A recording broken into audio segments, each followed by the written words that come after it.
What up? What up? Good morning. It's your boy Jay. Got the turmeric tea right here, of course, every morning. Mm. Mm.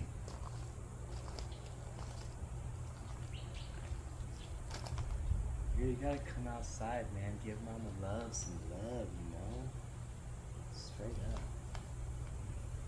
You can't really hear what I'm saying to Mother Nature here, so.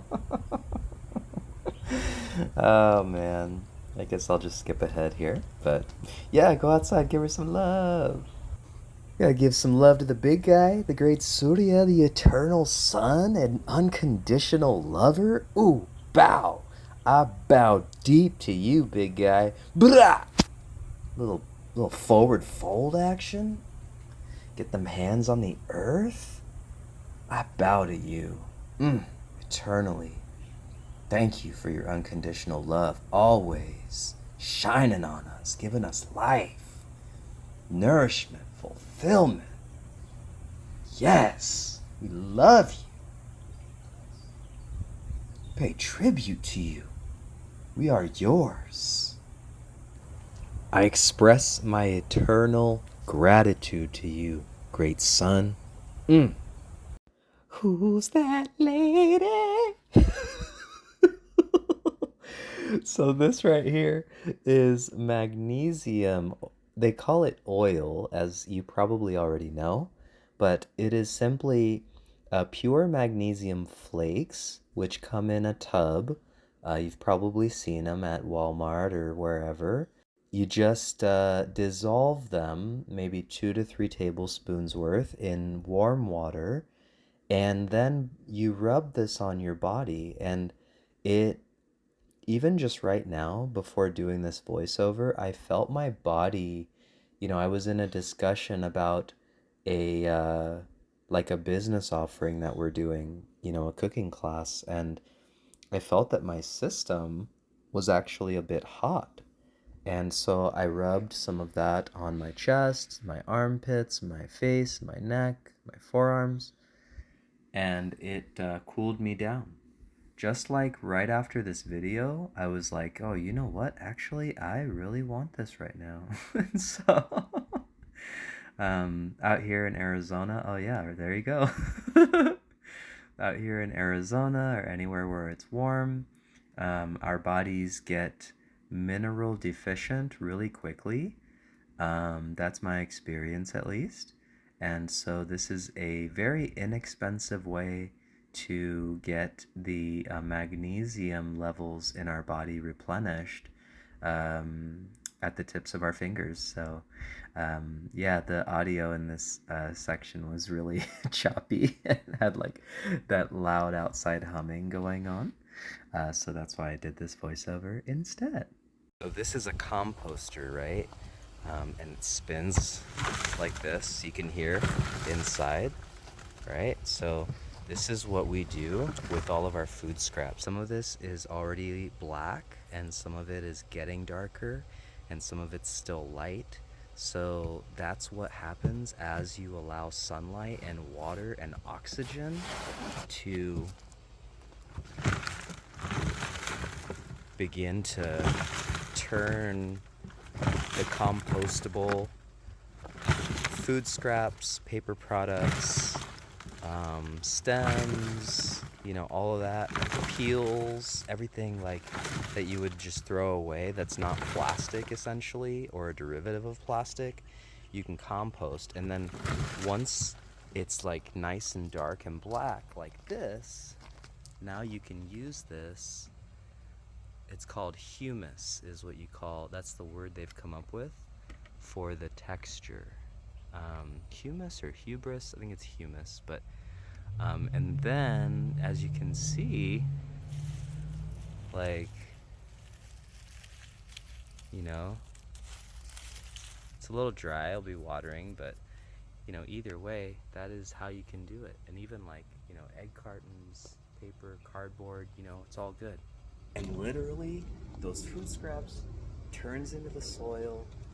That creates soil, so the more fruits you use in there, the more electrolytes and vitamins and minerals are going to be in there. So all your fruit peels, your vegetable peels, you know, onion skins, garlic skins, like little tips of peppers and all that kind of stuff that you would just throw away. You know, 1 in 5 pieces of trash sitting in a landfill somewhere on average is a food scrap. And all of that can be used to create soil to grow new food. So that is kind of the basis of a lot of what we hear being called like regenerative farming. Um, and you can nourish your trees and your plants with that as well. Like whenever we have a new batch ready that's turned humus from the food scraps, like um, sometimes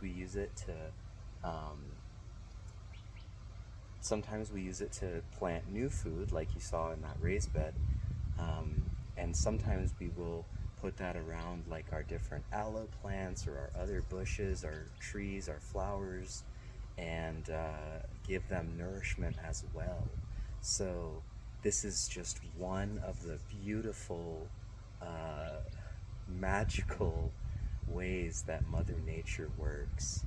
Um, and and I feel that we can truly make, even if we just use this concept for our own households. Like imagine if we all like just have a small composting operation like this going on. Like, yeah, you might see a few bugs out there by that.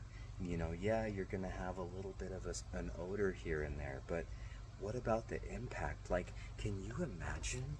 Like, what if every household took care of their own food scraps?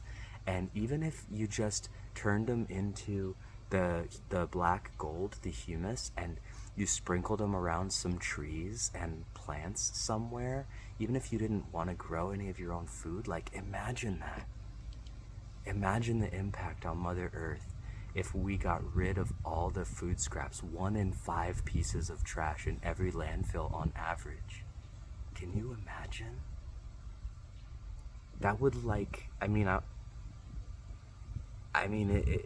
it's a massive impact. I want to say like that would like solve our trash problem. It won't. It's 1 out of 5, but damn, that's a huge impact though. 20%. Like, shh. Comment on this video if you would be down to come together to kind of like, I don't know, like I just want to educate people on this. And like I'm not gonna wait for permission. I can do it on my own. But yeah, okay. So I think my next move is to get on Amazon, and that's where we bought this composter. So I can get on Amazon, I can create like an affiliate link, and everyone can order that for themselves, um, and start to like eliminate the food waste from your own household. All right, awesome. By the way, this is watermelon rinds liquefied. This is tepache made with pineapple scraps. And that is my almond milk I make. So that's a mix. I did half and half. All I do is soak almonds for that. And then I use the extra flour to make a sweet treat. No food waste. Have a beautiful day.